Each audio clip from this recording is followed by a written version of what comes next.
సుబ్బారావు, అప్పారావు అమ్మో! ఇక్కడ ఎవరు లేరుగా గదేసి ఏ విక్రమ్ నువ్వు పాపం చేశావా? అని ప్రభు ఏం చెప్పాడా? ప్రభు ఏం చెప్పలా.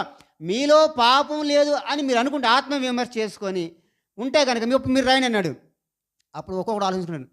ఒరేయ్! నేను క్లాస్‌లో అప్పుడు రెండో తరగతిలో పెన్సిల్ దొంగతనం చేశానుగా. అమ్మో! నేను పాపం చేశాను అని వాడు పక్క తప్పుకున్నాడు. అడే అప్పుడు నేను మా నాన్న జేబులో డబ్బులు కొట్టేశానుగా. మా అమ్మ జేబులో కదండీ ఆ పర్స్‌లో నేను డబ్బులు కొట్టేశానుగా. బీరువాలో తీసేసానుగా. గుర్తుకొస్తున్నాయన్నమాట వీళ్ళందరికి. వీళ్ళందరూ గుర్తుకొస్తున్నాయి ఒకసారి. పారిపోయారు ఒకళ్ళు. ఎందుకని? అందరూ పాపం చేసిన వాళ్ళే. దొరకలా. కానీ వాళ్ళకి తెలుసు. కదండీ! వీళ్ళైతే దొరకలేదు. ఆ పాపం దొరికింది డెఫినెట్‌గా అంతే తేడా. కానీ ఈమె దొరకలేదు. వీళ్ళకి దొరకలేదు. కానీ ప్రభు ఏమన్నాడు? మీలో పాపం లేదని మీరు నిజంగా అనుకుంటే అప్పుడు రాయండి అన్నాడు. అప్పుడు నిజంగా ఆలోచించడం మొదలుపెట్టారు. ఆలోచించడం మొదలుపెట్టినప్పుడు అందరూ పాపం చేసేలా. పాపం లేని వారు ఏమంటే ఒక్కడు కూడా ఏదండి పెద్దవారు మొదలుకొని చిన్నవాళ్ళందరూ కూడా వెళ్ళిపోయారు. కదండీ! అందరూ తైక్కుమని బయలుదేరతారు అందరూ దేనికో. ఏం తెలీదు.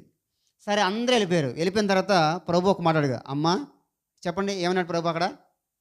అందరూ వెళ్ళిపోయిన తర్వాత యేసు చూడండి నేనే చదువుతాను. పెద్దవారు మొదలుకొని చిన్నవారి వరకు ఒకని వెంట ఒకడు బయలు వెళ్ళాను. యేసు ఒక్కడే మిగిలాను. అందరూ పడతాడు. ఈడు వెళ్ళిపోతున్నాడు అనుకుందాం ఉదాహరణకి. వెళ్ళిపోతే ఏరా ఎందుకు వెళ్ళిపోతున్నావు? అమ్మో నా పాపం తెలిసినట్టుగా. మరి నువ్వెందుకు వస్తున్నావురా? నీకు తెలియలేరా నేను కూడా ఏదే చేశారు నా పాపం. నడు నడు నడు ఒరే నువ్వెందుకు వచ్చావురా? పెద్ద బయలుదేరావు రాయి పెట్టుకొని బుద్ధిమంతులాగా నువ్వేం చేసావు?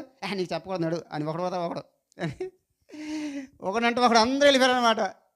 అరే నువ్వేదో గొప్ప అనుకున్నావు కదరా, నువ్వేంటి నీకు తెలియలేరా నా సంగతి నువ్వున్నాడు అన్నమాట. ఒకడొకడు అందరూ వెళ్ళిపోయారు. అందరికీ వెళ్ళిపోయారు అనమాట.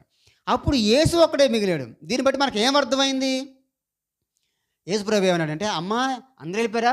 అందరూ వెళ్ళిపోయారు. కానీ యేసు ఒక్కడే మిగిలేను. అప్పుడు యేసు ఏమన్నాడు? నేనును వారికి శిక్ష విధించలేదా? చదవండి ఆ మాట ఏనండి అసలైన మాట. యేసు తల ఎత్తి 10వ వచనం. యేసు తల ఎత్తి చూచి అమ్మ వారు ఎక్కడ ఉన్నారు? ఎవరు నీకు శిక్ష విధింపలేదా? ఎందుకు విధింపలేదు చెప్పండి? ఎందుకు విధింపలేదు? అందరూ పాపం చేసిన వాళ్ళే. కాబట్టి ఎవరు కూడా రాయి వేయకుండా అందరూ కూడా వెళ్ళిపోయారు, పారిపోయారు, పరిగెత్తుని వెళ్ళిపోయారు. ఎవరు నీకు శిక్ష విధింపలేదా అని మాట్లాడితే ఏమన్నారు? నేను నీకు శిక్ష విధింపను. దేవునికి స్తోత్రం కలుగును గాక. హల్లెలూయా.